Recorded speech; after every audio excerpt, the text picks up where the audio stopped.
கரூர் துயர சம்பவம் தொடர்பா தாவேகா நிர்வாகிகள் அடுத்தடுத்து கைது செய்யப்பட்டு வராங்க.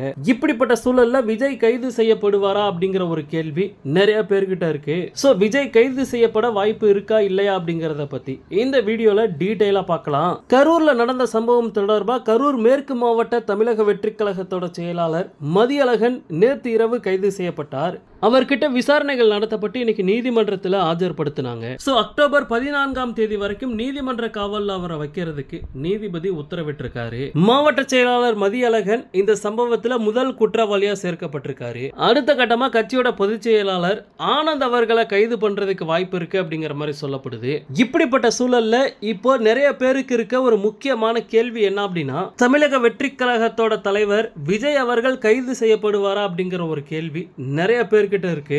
ஆனா தளபதியை கைது செய்யக்கூடிய வாய்ப்பு கொஞ்சம் கூட இல்ல அப்படின்னு தான் சொல்லணும். ஏன் அப்படின்னா அவரை கைது செஞ்சாங்க அப்படின்னா சட்ட ஒழுங்கு பிரச்சனை கண்டிப்பா ஏற்படும். அது மட்டும் இல்லாம இந்த சம்பவம் தொடர்பா போடப்பட்டிருக்க எஃப்ஐஆர்ல தளபதியோட பேர் கிடையாது.